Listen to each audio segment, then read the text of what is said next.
Valve has this legacy of defining genres. From Counter-Strike to Dota 2, it seems like every single time Valve releases a new game in a new genre, it's innovative and it becomes the standard for gameplay and quality within that genre. Honestly, Valve hardly ever misses, except for that one card game that we're just not going to talk about. Valve recently dropped Deadlock into an early development playtest build, and people have been buzzing about it, which is no surprise considering that it is a new IP from Valve that puts a twist on old ideas and has some fresh new ones as well. But what makes Deadlock special? What makes Deadlock different?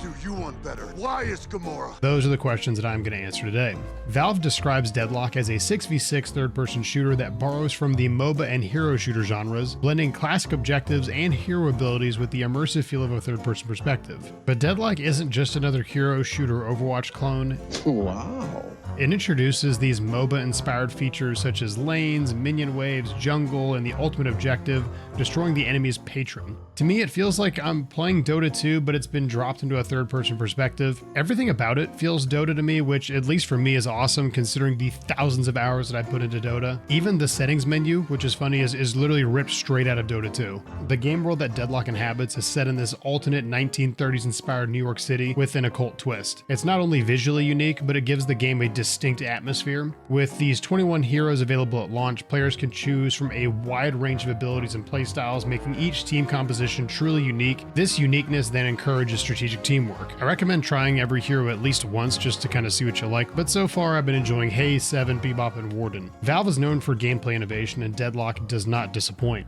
The core mechanics blend this fast-paced combat and strategic depth, allowing players to experiment with different playstyles. Let's break down some of the most standout features. One of the game's core mechanics revolves around these dynamic objectives that blend PvP and PvE elements. Players who are already well-versed in the world of MOBAs will find a lot of these objectives to be familiar. There are 4 lanes, each with bosses throughout that act as Deadlock's version of Dota's towers. The main objective is to destroy the patron, which is Deadlock's version of Dota's ancient. It's simple enough, but like other MOBAs, it's the strategy and teamwork that makes Deadlock so good. Every match is completely different. There's also jungles between these lanes, and there's a boss creep in the middle of the map that gives buffs when killed. The tasteful thickness of it. Similar to like a Roshan or a Baron Nashor. The one unique objective that I found was this urn that spawns in either the left lane or the right lane, and the teams are tasked with carrying it to the opposite end of the map. While carrying it, you are universally marked for the enemy to see, hunt down, and shoot, but it gives some well-deserved bonuses if you make it. There are other bonuses like Dota's runes that spawn on the bridges to the left and right side of the map as well, as these golden Buddha statues that sometimes have buffs in them if you break them. One thing I'd like to see as Deadlock gets a full release is more modes. I'd love to see an ARAM mode or maybe some payload stuff, just something fun to add on top of the MOBA map. With its roster of 21 heroes, Deadlock offers diverse character options that cater to various roles.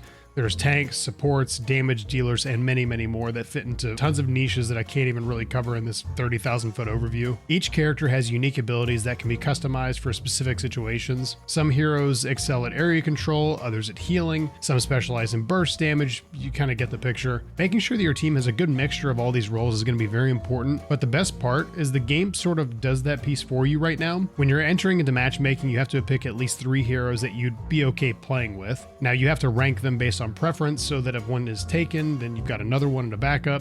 But this at least makes sure that team comps aren't much of an issue, as the game will make sure there is a mix on both teams. Valve's support for community-driven mods and custom content is legendary, and hopefully Deadlock is no exception to that. With a diverse roster of heroes and modes, there's a huge potential for modders to create custom maps, new game modes, even design new skins and assets. Hopefully Valve opens Deadlock up to the community like they did with the games like Dota 2 and Counter-Strike, and really could extend the game's lifespan and keep people coming back. I would like to see Valve do something similar that they did for Dota 2, where players could create and submit cosmetics for the game, and then Valve could officially release them. In addition to all of that, Valve was also known for its subtle, immersive storytelling, and Deadlock continues that tradition by integrating story elements directly into the gameplay. Each match is more than just a competition, it's part of this larger narrative that is set in this 1930s New York. Environmental cues and lore scattered throughout the map that hints at a deeper world. Valve has carefully crafted Deadlock's map to feel alive. repetitive. As you play, you'll encounter this whispering voice just sort of ordering you around and giving announcements. There's abandoned buildings and these subtle environmental storytelling that fleshes out the game's lore. It's immersive without taking you out of the action, but it also rewards players who like that lore part and who want to pay attention and explore the map for those sort of hidden story elements. There's also bios for each hero that you can read as well. It'll give you more information on their backstory. It is pretty interesting to see how each character is connected to this occult world at large and how they've gotten to where they currently are. You have a dynamic mix of origins and personalities, and I'm sure there's going to be lots of time to flesh all this out in the coming years. One thing that really is one of Deadlock's strengths is that it embodies this idea of a game that is easy to learn but hard to master, which is one way it differs from Valve's other game, Dota 2. Dota 2 is a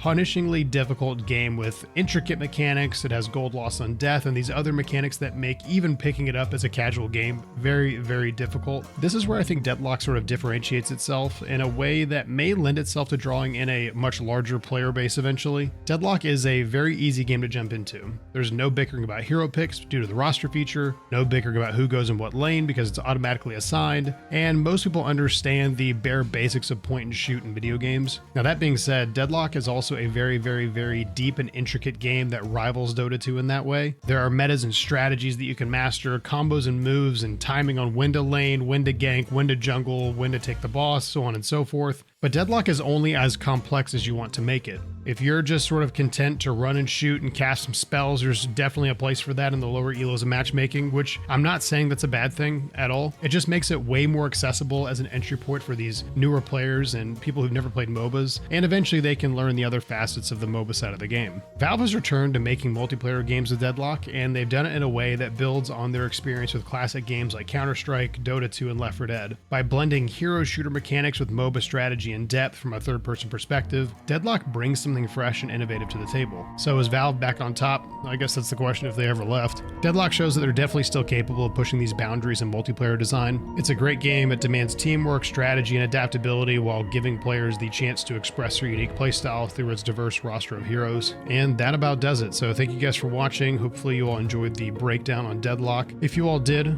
please make sure you hit the like button. Please subscribe for more content and comment down below what your thoughts are for Deadlock. I want to know what your favorite hero is. All right, everyone. Thanks again for watching, and I will see you all next time.